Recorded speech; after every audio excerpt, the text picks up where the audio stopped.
ನಮಸ್ತೆ. ಎಲ್ಲರೂ ಹೇಗಿದ್ದೀರಾ? ನಾನಂತೂ ಚೆನ್ನಾಗಿದ್ದೀನಿ. ಏನೋ ಆ, ಆಲೋಚನೆಗಳು ಬರಲಿಲ್ಲ ನನಗೆ ಅನಿಸುತ್ತೆ, ಅದಕ್ಕೆ ನಾನು ವಿಡಿಯೋ ಮಾಡೋಕ್ಕಾಗಲಿಲ್ಲ. ದಯವಿಟ್ಟು ಕ್ಷಮೆ ಇರಲಿ.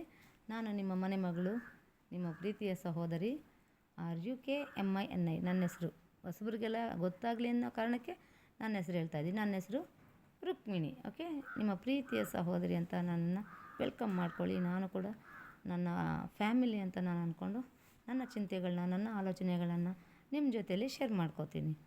ಏನಪ್ಪ ವಿಷಯ ಅಂತಂದರೆ, ಇವತ್ತು ದಯವಿಟ್ಟು ಇನ್ನೊಂದು ಮ್ಯಾಟ್ರು, ಎಲ್ಲರೂ ಸಬ್ಸ್ಕ್ರೈಬ್ ಮಾಡ್ಕೊಳ್ಳಿ, ಲೈಕ್ ಮಾಡಿ, ಕಮೆಂಟ್ ಮುಖಾಂತರ ನಿಮ್ಮ ಅಭಿಪ್ರಾಯಗಳನ್ನ ತಿಳಿಸಿ. ಈ ರುಕ್ಮಿಣಿಗೆ ತಪ್ಪುಗಳೇನಾದರೂ ಇದ್ದರೆ ಖಂಡಿತ ನಾನು ತಿದ್ದುಕೊಳ್ಳೋ ಪ್ರಯತ್ನ ಮಾಡ್ತೀನಿ. ಓಕೆ, ನಾವು ದೇವರನ್ನ ತುಂಬ ನಂಬ್ತೀವಿ. ಎಲ್ಲ ನನ್ನ ಪ್ರೀತಿಯ ಜನರ ಹತ್ರನೂ ನಾನು ಹೇಳ್ತಾ ಇದ್ದೀನಿ. ಪ್ರೀತಿಯ ಜನರು ದೇವರ ಜನರು ಅಂತ ಯಾಕೆ ಹೇಳ್ತಾ ಇದ್ದೀನಿ ಅಂದರೆ, ಒಬ್ಬೊಬ್ಬರು ಒಂದೊಂದು ದೇವ್ರು, ಮನೆ ದೇವರುಗಳು ಅಲ್ವಾ. ಆಂಜನೇಯ, ಗಣೇಶ, ಲಕ್ಷ್ಮೀ, ಸರಸ್ವತಿ, ಈಶ್ವರ, ವೆಂಕಟರಮಣ ಸ್ವಾಮಿ, ನರಸಿಂಹಸ್ವಾಮಿ, ನೀಲಕಂಠ ಅಂತೆ, ಸೋಮೇಶ್ವರ ಅಂತೆ ತುಂಬ ತುಂಬ ದೇವರುಗಳಿದ್ದಾರೆ ನಮಗೆ. ಸೊ ಎಲ್ಲರೂ ಅವರವ್ರ ಮನೆಯ ದೇವರುಗಳ ಮಕ್ಕಳೇ ಅಲ್ವಾ. ಸೊ ಎಲ್ಲರೂ ಮನುಷ್ಯರೇ, ಎಲ್ಲರಿಗೂ ದೇವ್ರ ಮೇಲೆ ಭಕ್ತಿ ಇದೆ. ಕೆಲವರಿಗೆ ಕ್ರಿಶ್ಚಿಯನ್ ದೇವ್ರುಗಳು ನಂಬಿಕೆ, ಕೆಲವರು ಅಲ್ಲಾ ದೇವ್ರು ನಂಬ್ತಾರೆ, ಕೆಲವರು ಹಿಂದೂ ದೇವ್ರುಗಳಲ್ಲಿ ಹಲವಾರು ದೇವರುಗಳಿದ್ದಾವೆ, ಎಲ್ಲರೂ ಅವ್ರು ನಂಬ್ತಾರೆ. ಸೊ ನಾವು ದೇವ್ರು ನಂಬೋದು ಇಂಪಾರ್ಟೆಂಟ್ ಅಲ್ಲ ನನ್ನ ಪ್ರೀತಿಯ ಸಹೋದರ ಸಹೋದರಿಯರೇ, ನನ್ನ ದೇವ ಜನರೇ, ದೇವ್ರ ಮಕ್ಕಳು ಅಂತಲೇ ಹೇಳೋಕ್ಕೆ ಇಷ್ಟಪಡ್ತೀನಿ. ಯಾಕಂದರೆ ನಾವೆಲ್ಲರೂ ಒಬ್ಬರಲ್ಲ ಒಬ್ಬ ದೇವ್ರಿಗೆ ಭಕ್ತಾದಿಗಳೇ ಅಲ್ವಾ. ಹಂಗಾಗಿ ನಾವು ದೇವ್ರನ್ನ ಎಷ್ಟು ಪ್ರೀತಿಸ್ತೀವೋ, ಎಷ್ಟು ಆರಾಧಿಸ್ತೀವೋ, ಎಷ್ಟು ಹರಕೆಗಳನ್ನ ಸಲ್ಲಿಸ್ತೀವೋ, ಎಷ್ಟು ನೈವೇದ್ಯಗಳು, ಪೂಜೆಗಳು, ಪುನಸ್ಕಾರಗಳು ಅಂತ ಎಷ್ಟು ಮಾಡ್ತೀವಿ ಅನ್ನೋದೆಲ್ಲ ಇಂಪಾರ್ಟೆಂಟು. ನಮ್ಮ ಮನಸ್ಸೊಳಗೆ, ನಮ್ಮೊಳಗೆ ಒಂದು ಮನುಷ್ಯತ್ವ ಅನ್ನೋದೊಂದು ಚಿಕ್ಕದಾಗಿರಬೇಕು. ಯಾವ ಥರ ಅಂದರೆ, ದೇವ್ರಿಗೆ ಅದು, ದಯವಿಟ್ಟು ತಪ್ಪಾಗಿ ತಿಳ್ಕೊಬೇಡಿ ಈ ಥರ ಹೇಳ್ತೀನಿ ಅಂತ, ನನಗನ್ಸಿದ್ದನ್ನು ನಾನು ಹೇಳೋಕ್ಕೆ ಇಷ್ಟಪಡ್ತೀನಿ. ಅದು ಯಾರಿಗೆ ಇಷ್ಟ ಆಗುತ್ತೋ ಇಷ್ಟ ಆಗಲ್ವ ಅನ್ನೋದು ನನಗೆ ವಿಷಯನೇ ಅಲ್ಲ. ಬಟ್ ನನಗನ್ಸಿದ್ದು ಅದು ಸರಿ ಅಂತ ನನಗನ್ಸಿದ್ದೆ ನಾನು ಮಾತಾಡ್ತೀನಿ. ನನಗೊಬ್ರು ಹೇಳ್ಕೊಡೋ ಅವಶ್ಯಕತೆ ಇಲ್ಲ. ಒಬ್ರು ಏನು ಅನ್ಕೊಂತಾರೆ ಅಂತ ಅಷ್ಟೊಂದು ಟೆನ್ಷನ್ ತಗೊಳಲ್ಲ ನಾನು. ನನ್ನ ಆಲೋಚನೆ ನಾನು ಹೇಳ್ತೀನಿ. ನನಗೊಂದು ಅವಕಾಶ ಸಿಕ್ಕಿದೆ ಹೇಳೋದಕ್ಕೆ ಹೇಳ್ತೀನಿ. ದೇವಸ್ಥಾನದಲ್ಲಿ ಕಲ್ಲಲ್ಲಿ ದೇವ್ರು ಮಾಡಿರ್ತಾರೆ ಅಲ್ವಾ. ಕಲ್ಲಲ್ಲಿ ಮಾಡಿರೋ ದೇವರು.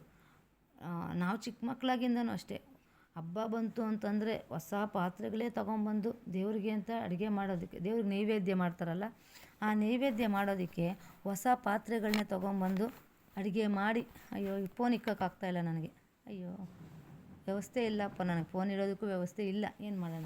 ದೇವ್ರು ಯಾವತ್ತಾದರೂ ಒದಗಿಸ್ತಾನೆ, ಖಂಡಿತ ಆವಾಗ ಕ್ಲೀನಾಗಿ ಫೋನ್ ಇಟ್ಟು ನಾನು ವಿಡಿಯೋ ಮಾಡ್ತೀನಿ.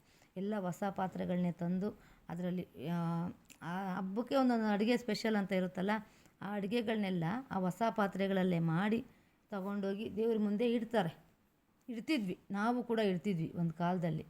ಓಕೆ, ಇಟ್ಟು ತೆಂಗಿನಕಾಯಿ, ಬಾಳೆಹಣ್ಣು, ಎಲ್ಲ ಥರದ ಫ್ರೂಟ್ಸುಗಳು ಫ್ರೂಟ್ಸ್ ಇಕ್ಕೋ ದೇವರೇ ಬೇರೆ, ದುಡ್ಡು ಇಕ್ಕೋ ದೇವ್ರು ಬೇರೆ, ಅನ್ನ ಇಕ್ಕೋ ದೇವ್ರು ಬೇರೆ, ಪಾತ್ರೆಗಳಿಕ್ಕೋ ಇದೇನಪ್ಪ ಚಾಕು, ಕುಡುಗೋಲು, ಮಚ್ಚುಗಳು ಇರೋವಂಥ ದೇವ್ರು ಬೇರೆ, ಪುಸ್ತಕಗಳನ್ನ ಇಕ್ಕೋವಂಥ ದೇವ್ರು ಬೇರೆ, ಆ ಥರ ಎಲ್ಲ ವಿಧವಾದ ದೇವ್ರುಗಳಿದಾವಲ್ಲ.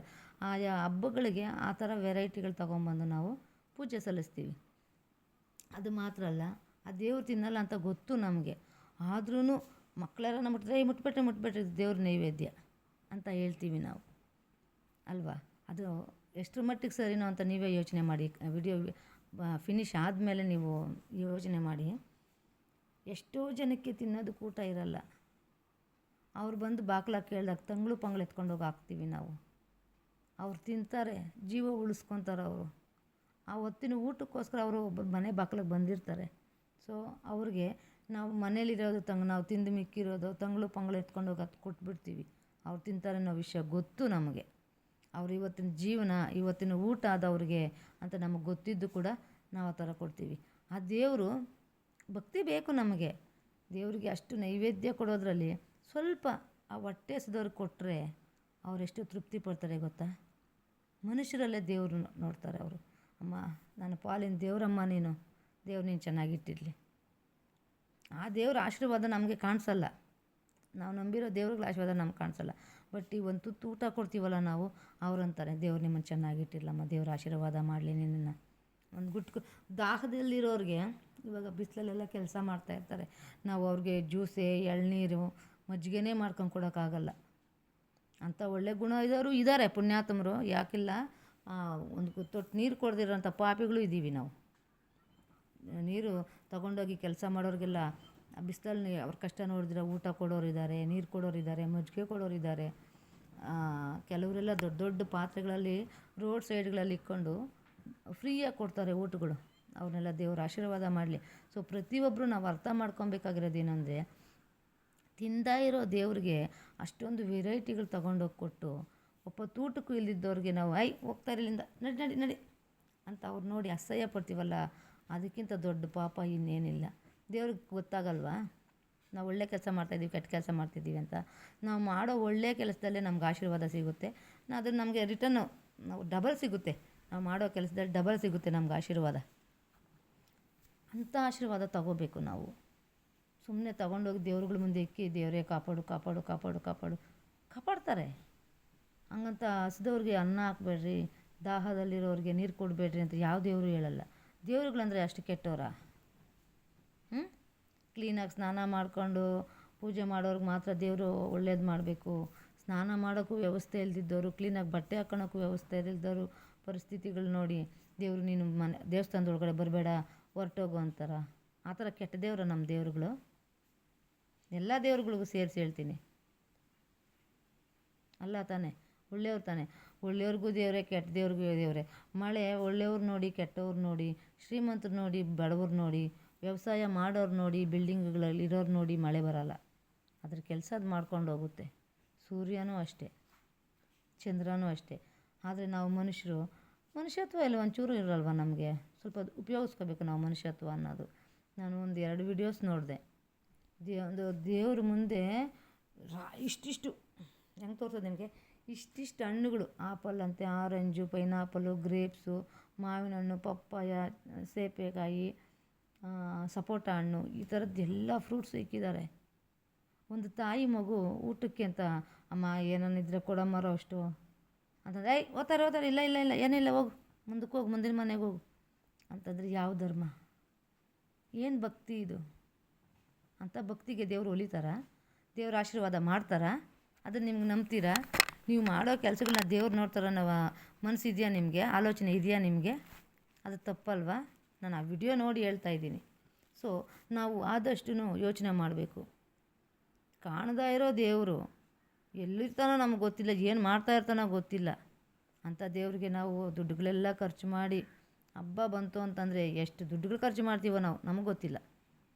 ಶ್ರೀಮಂತರೆಲ್ಲ ಇನ್ನೂ ಜಾಸ್ತಿನೇ ಖರ್ಚು ಮಾಡ್ತಾರೆ. ಬಡವರು ಅವ್ರವ್ರ ಯೋಗ್ಯತೆಗೆ ತಕ್ಕಂತೆ ಅವರು ಮನೇಲಿ ಸೆಲೆಬ್ರೇಷನ್ ಮಾಡ್ತಾರೆ.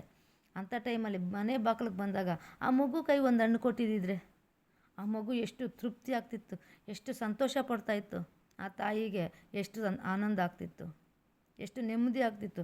ಆ ಸಂತೋಷದಿಂದ ನಿಮಗೆ ಆಶೀರ್ವಾದ ಮಾಡ್ತಾರಲ್ಲ, ಅದು ಆಶೀರ್ವಾದ. ದೇವರು ಬೇರೆಯವ್ರ ಮುಖಾಂತರ ನಮ್ಗೆ ಸಹಾಯ ಮಾಡ್ತಾನೆ, ಬೇರೆಯವ್ರ ಮುಖಾಂತರ ಆಶೀರ್ವಾದ ನಮ್ಗೆ ಕೊಡ್ತಾನೆ. ಡೈರೆಕ್ಟಾಗಿ ಈಶ್ವರ ಇಳಿದು ಬಂದು ತಥಾಸ್ತು, ಆಂಜನೇಯ ಇಳಿದು ಬಂದು ತಥಾಸ್ತು, ಯೇಸು ಸ್ವಾಮಿ ಇಳಿದು ಬಂದು ತಥಾಸ್ತು, ಅಲ್ಲ ಬಂದು ತಥಾಸ್ತು ಅಂತ ಯಾರಿಗೂ ಹೇಳಲ್ಲ. ಎಲ್ಲ ದೇವರು ಎಲ್ಲ ಮತಗಳನ್ನ ಸೇರಿಸಿನೇ ನಾನು ಹೇಳ್ತೀನಿ. ಒಬ್ಬೊಬ್ಬರು ಮತ ಅಂತ ಮೆನ್ಷನ್ ಮಾಡ್ತಾಯಿಲ್ಲ. ನಾನು ನೋಡಿದ ವಿಡಿಯೋ ನೋಡಿ, ಒಂದು ಹೆಣ್ಣು ದೇವ್ರ ಪೂಜೆಗೆ ಅಷ್ಟೊಂದು ಫ್ರೂಟ್ಸ್ ಎಲ್ಲ ಇಕ್ಕಿದ್ರಲ್ಲ, ಅದೊಂದು ಮಗು ಕೊಟ್ಟಿದ್ದಿದ್ದು ಎಷ್ಟು ಚೆನ್ನಾಗಿರ್ತಿತ್ತು. ಆ ಮಗು ಎಷ್ಟು ತೃಪ್ತಿ ಪಡ್ತಾಯಿತ್ತು. ಅದಕ್ಕೆ ನಾಯಿಗಳು ಬರ್ತವೆ. ನಾನೊಂದು ದಿನ ನಾಯಿಗೆ ಬಿಸಿನೀರು ಬಿಟ್ಟಿದ್ದೆ. ಅದರಿಂದ ಎಷ್ಟು ಹತ್ತಿದ್ದೀನೋ ನಾಯಿಗಳನ್ನಂದರೆ ನನಗಿವಾಗ ತುಂಬ ಭಯ. ನಾನು ಬಿಸಿನೀರು ಹಾಕ್ಬಿಟ್ಟು ಮತ್ತೆ ಏನಾದರೂ ನನ್ನ ಮೈಂಡೆಲ್ಲ ಕೆಟ್ಟ ಆಲೋಚನೆ ಬಂದುಬಿಡುತ್ತಾ ಅಂತ. ಚಿಕ್ಕ ಹುಡುಗಿಯಾಗ, ದೊಡ್ಡೋಳಾದ್ಮೇಲೆಲ್ಲ ಚಿಕ್ಕ ಹುಡುಗಿಯಾಗಿದ್ದಾಗ ನನ್ನನ್ನು ಒಂದು ಮದುವೆಗೆ ಕಳಿಸ್ಲಿಲ್ಲ ನಮ್ಮಪ್ಪ ನಮ್ಮಮ್ಮ ಅಂತ ಆ ಕೋಪದಲ್ಲಿ ನಾಯಿ ಮೇಲೆ ಬಿಸಿನೀರು ಎರಚಿಬಿಟ್ಟಿದ್ದೆ ನಾನು. ಅದು ಯಾರ ಹತ್ರನೂ ಹೇಳ್ಕೊಂಡಿಲ್ಲ ನಾನು. ಆ ನಾಯಿ ಅಷ್ಟು ಹತ್ಕೊಂಡೋಯ್ತು ಗೊತ್ತಾ. ಅದು ನನ್ನನ್ನು ಇನ್ನೂ ಚುಚ್ತಾ ಇದೆ ನನ್ನ ಮನಸ್ಸಲ್ಲಿ. ದೇವ್ರ ಹತ್ರ ನಾನು ಮಾಡಿರೋ ತಪ್ಪುಗಳನ್ನೆಲ್ಲ ನಾನು ಒಪ್ಪಿಸಿ ದೇವ್ರ ಹತ್ರ ಕ್ಷಮೆ ಕೇಳ್ತೀನಿ. ಆ ಥರ ತಪ್ಪುಗಳು ನಾನೂ ಮಾಡಿದ್ದೀನಿ. ದಯವಿಟ್ಟು ನೀವು ಯಾರೂ ಮಾಡೋಕ್ಕೆ ಹೋಗಬೇಡಿ. ಸ್ವಲ್ಪ ಕರುಣೆ ಇರಲಿ ಪ್ರಾಣಿಗಳ ಮೇಲೆ. ಇವಾಗ ಕೆಲವರೆಲ್ಲ ಪುಣ್ಯಾತ್ಮರು, ಅವ್ರ ಕೈ ಎತ್ತಿ ಮುಗಿಬೇಕು. ದೇವ್ರು ಅವ್ರಿಗೆ 1ಕ್ಕೆ 10ರಷ್ಟು ಹೆಚ್ಚಿಸ್ಕೊಡ್ಲಿ ಅಂತ ನಾನು ದೇವ್ರ ಹತ್ರ ಕೇಳ್ಕೊತೀನಿ.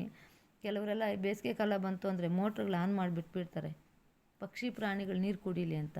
ಕೆಲವರೆಲ್ಲ ಬಾಟ್ಲ್ ನೀರುಗಳು ತಗೊಂಡೋಗಿ ಚಿಪ್ಪುಗಳು ಬೊಕ್ಕೆ ಥರ ಇರ್ತಾವಲ್ಲ, ಬೊಕ್ಕೆ ಅಲ್ಲ ಬೊಪ್ಪೆ ಥರ, ಆ ಥರದ್ದೆಲ್ಲ ಎತ್ಕೊಂಡೋಗಿ ಕಾಗೆಗಳಿಗೆ, ಗುಬ್ಬಚ್ಚಿಗಳಿಗೆ, ಎಲ್ಲ ಪಕ್ಷಿಗಳು ಯಾವ ಪಕ್ಷಿಗಳು ಬೇಕಾದರೂ ಕುಡ್ಕೋಬೇಕು ಅಂತ ಮನೆಗಳ ಮೇಲೆ ನೀರಿಕ್ತಾರೆ. ಅದು ಎಷ್ಟು ಒಳ್ಳೆಯ ಕೆಲಸ ಅಲ್ವಾ? ಆದರೆ ಕೆಲವರಿದ್ದಾರೆ ಮನೆ ಬಾಗಿಲಿಗೆ ಬಂದ್ರಿಗಂತೂ ಊಟ ಹಾಕಲ್ಲ. ಕೆಲವರೆಲ್ಲ ಹೆಂಗೆ ಅಂತಂದರೆ ನೀಟಾಗಿ ರೆಡಿಯಾಗಿರೋರಿಗೆ ಮಾತ್ರ ಮಾತಾಡಿಸ್ತಾರೆ, ಶೇಕ್ ಹ್ಯಾಂಡ್ ಕೊಡ್ತಾರೆ, ನೋಡ್ತಾರೆ. ಅದೇ ಬಡವ್ರಿಗೆ ಒಂದು ಜೊತೆ ಬಟ್ಟೆ ಕೊಡು ಅಂದರೆ ಕೊಡಿಸಲ್ಲ ಅವರು. ಪಾರ್ಟಿಗಳು ಅದು ಇದು ಅಂತ ಹೋಟ್ಲುಗಳು ಬೇಕ್ರಿಗಳು ಅಂತ ತುಂಬ ದುಡ್ಡುಗಳು ಖರ್ಚು ಮಾಡ್ತಾರೆ. ಆ ಮಕ್ಕಳಿಗೆ ದಾರಿಲಿ ಹೋಗ್ತಾರ ಒಂಥರ ಎಷ್ಟು ಅಧ್ವಾನವಾಗಿರ್ತವೆ ಅಂತಂದರೆ ಅವ್ರ ಪರಿಸ್ಥಿತಿ ಹಂಗಿರುತ್ತೆ. ಅದಕ್ಕೋಸ್ಕರ ಅವ್ರು ಆ ಥರ ಇರ್ತಾರೆ. ಆ ಕರುಣೆಯಿಂದ ಆ ಥರ ದುಡ್ಡುಗಳು ಖರ್ಚು ಮಾಡೋ ಬದಲು ತಗೊಂಡೋಗಿ ಆ ಮಗುಗೆ ಒಂಚೂರು ಊಟ ಕೊಟ್ಟರೆ, ಒಂದು ಬಟ್ಟೆ ಕೊಡಿಸಿದ್ರೆ ಎಷ್ಟು ತೃಪ್ತಿ ಆಗ್ತೈತೆ ಆ ಮಗುಗೆ. ಅದರಲ್ಲಿ ದೇವ್ರು ಕಾಣಿಸಲ್ವಾ ನಿಮಗೆ? ದೇವಸ್ಥಾನಗಳಲ್ಲಿರೋ ದೇವ್ರುಗಳು ಮಾತ್ರ ದೇವರುಗಳಲ್ಲ. ನಾವು ಮಾಡೋ ಸಹಾಯದಿಂದ ಕೂಡ ದೇವ್ರು ನಮ್ಮನ್ನು ಆಶೀರ್ವಾದ ಮಾಡ್ತಾರೆ. ನಮಗಿರೋ ಒಳ್ಳೆಯ ಸ್ವಭಾವದಿಂದ ಕೂಡ ದೇವ್ರು ಆಶೀರ್ವಾದ ಮಾಡ್ತಾರೆ. ಅದನ್ನು ದಯವಿಟ್ಟು ನೀವೆಲ್ಲರೂ ಅನುಸರಿಸ್ಬೇಕು ಅಂತ ನಾನು ಕೇಳ್ಕೊತಾ ಇದ್ದೀನಿ. ಒಂದು 2-3 ವಿಡಿಯೋ ನೋಡಿದೆ. ಆ ವಿಡಿಯೋದಲ್ಲಿ ಇನ್ನೂ ವಿಚಿತ್ರವಾಗಿ ನಡ್ಕೊತಾ ಇದ್ರು. ಬಟ್ ಆ ಹೆಣ್ಣು ದೇವರು ಪೂಜೆ ಮಾಡ್ತಾಯಿದ್ರಲ್ಲ ಅವ್ರ ಬಗ್ಗೆ ಮಾತ್ರ ನಾನು ಹೇಳೋಕ್ಕೆ ಇಷ್ಟಪಡ್ತೀನಿ. ದಯವಿಟ್ಟು ಅಂಥವ್ರಿಗೆ ಸಹಾಯ ಮಾಡಿ. ಒಪ್ಪತ್ತು ನೂಟಕ್ಕಿಲ್ಲಿದ್ದವ್ರಿಗೆ ಒಪ್ಪತ್ತು ಕೊಡ್ರಿ. ನೀವು ದುಡ್ದಿದ್ದೆಲ್ಲ ಅವ್ರಿಗೆ ದಾನ ಮಾಡಿರಿ ಅಂತ ನಾನು ಹೇಳಲ್ಲ. ಸೊ ನೀವು ಅವ್ರಿಗೆ ಕೊಟ್ಟು ಅವ್ರ ಆಶೀರ್ವಾದ ಹೊಂದ್ಕೊಂಡ್ರೆ ದೇವರು ಕೂಡ ನಿಮ್ಮನ್ನು ಆಶೀರ್ವಾದ ಮಾಡ್ತಾರೆ.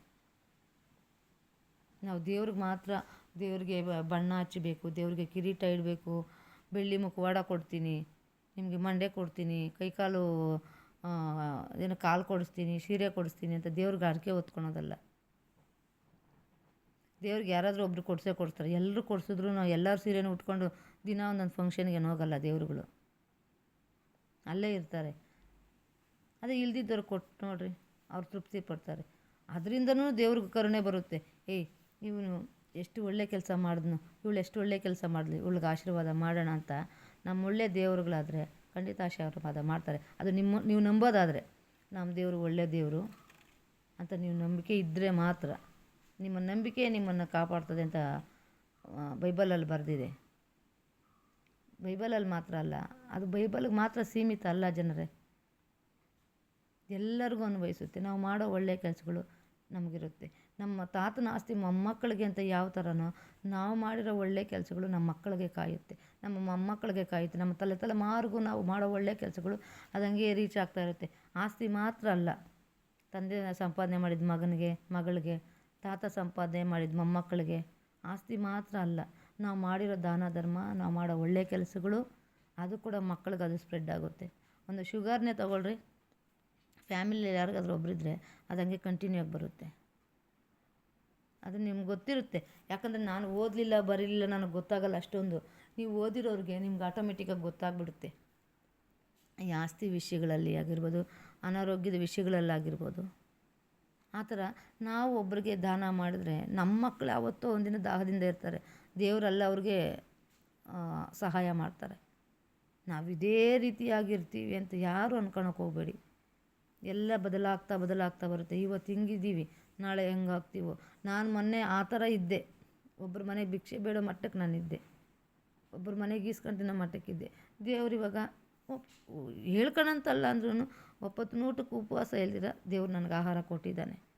ಸೊ ಹಿಂಗೆ ಇರ್ತೀವ, ಇನ್ನು ಚೆನ್ನಾಗಿ ಆಗ್ತೀವ, ಇನ್ನು ಡೌನ್ ಆಗ್ತೀವ, ಯಾರ ಕೈಲೂ ಇಲ್ಲ ಅದು. ಯಾವಾಗ ಏನು ಬೇಕಾದರೂ ಸಂಭವಿಸ್ಬೋದು ಅಲ್ವಾ? ಸೊ ನಾವು ಮಾಡೋ ಕೆಲಸಗಳಲ್ಲಿ ನಾವು ಮನುಷ್ಯರು ತಪ್ಪುಗಳು ಮಾಡ್ತಾನೆ ಇರ್ತೀವಿ. 10 ತಪ್ಪುಗಳು ಮಾಡಿದ ಕಡೆ ಒಂದು ಒಳ್ಳೆ ಕೆಲಸ ಮಾಡಿದರೆ ಅದೆಷ್ಟೋ ಆಶೀರ್ವಾದ ನಮಗೆ. ಅದರಿಂದ ನಾನು ಹೇಳ್ತಾ ಇದ್ದೀನಿ, ನನ್ನ ಪ್ರೀತಿಯ ಸಹೋದರ ಸಹೋದರಿಯರೇ, ನನ್ನ ದೇವ್ರ ಜನರೇ, ದೇವ್ರ ಮಕ್ಕಳು ಅಂತಲೇ ಹೇಳೋಕ್ಕೆ ಇಷ್ಟಪಡ್ತೀನಿ ನಾನು. ನಾವೆಲ್ಲರೂ ಒಂದಲ್ಲ ಒಂಥರವಾದ ದೇವ್ರ ಮಕ್ಕಳಲ್ವ. ನನ್ನ ವಿಡಿಯೋನ ಲೈಕ್ ಮಾಡಿ, ಸಬ್ಸ್ಕ್ರೈಬ್ ಮಾಡ್ಕೊಳ್ಳಿ, ಫಾಲೋ ಇದರಲ್ಲಿ ಆಯ್ತೋ ಎಲ್ಲ ಗೊತ್ತಿಲ್ಲ, ಫಾಲೋ ಮಾಡಿ, ಕಮೆಂಟ್ ಮುಖಾಂತರ ನಿಮ್ಮ ಅಭಿಪ್ರಾಯ ತಿಳಿಸ್ರಿ. ಓಕೆ, ನನ್ನ ಮಾತುಗಳಿಂದ ಏನಾದರೂ ನಿಮ್ಮ ಮನಸ್ಸುಗಳು ನೋವಾಗಿದ್ದರೆ ದಯವಿಟ್ಟು ಕ್ಷಮೆ ಇರಲಿ. ಗೊತ್ತಿಲ್ಲದೋ ನನ್ನ ಆಲೋಚನೆಗಳು ಬಂದಿದ್ದನ್ನು ನಾನು ಹೇಳೋಕ್ಕೆ ಇಷ್ಟಪಡ್ತೀನಿ. ಹೆಚ್ಚಾಗಿ ನಾನೇನು ಮಾತಾಡಲ್ಲ. ಇಂತಿ ನಿಮ್ಮ ಪ್ರೀತಿಯ ಸಹೋದರಿ Rukmini. Love you all. Bye bye.